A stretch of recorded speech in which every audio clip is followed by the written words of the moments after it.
Population lives in the villages where we have got to maintain the supplies. Now, these villages are spread over big distances.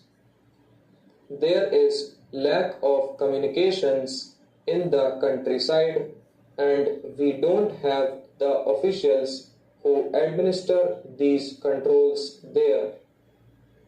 They are to be found only in the district or subdivisional headquarters, or mostly in some circle headquarters in the villages, but the vast rural areas which constitute the village population do not have any officer of the government to enforce these measures, and there in those areas we have a large number of small tradesmen who come under the compass of this bill.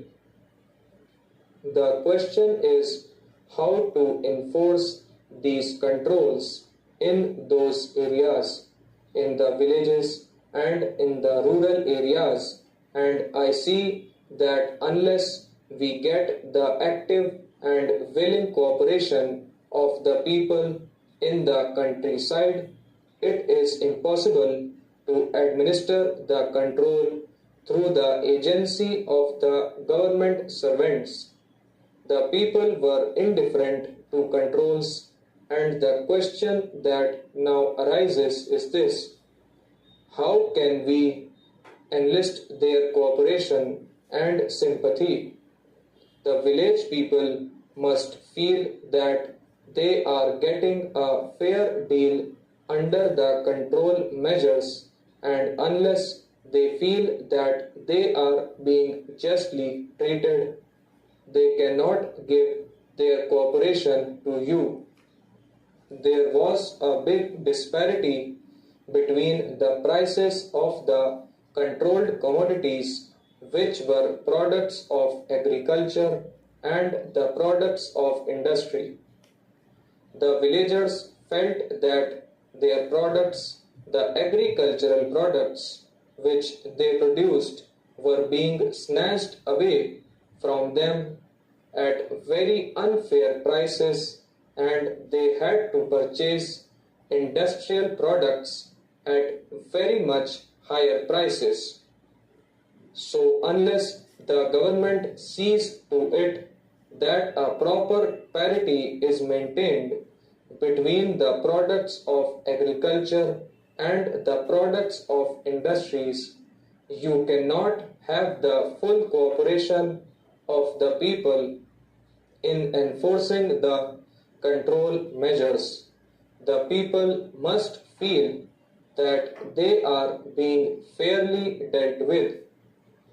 Then the other point that I would like to emphasize is that people must have a hand in administering the control itself. What happened during the last control days? The control measures were being enforced by supply inspectors at the lowest level. They used to live in the district or divisional headquarters, and there was nobody to enforce the controls in the villages. Then the corruption started at the village end. The small tradesmen and all the people who dealt in the commodities at the village level were in league with these officials, and they victimized the people.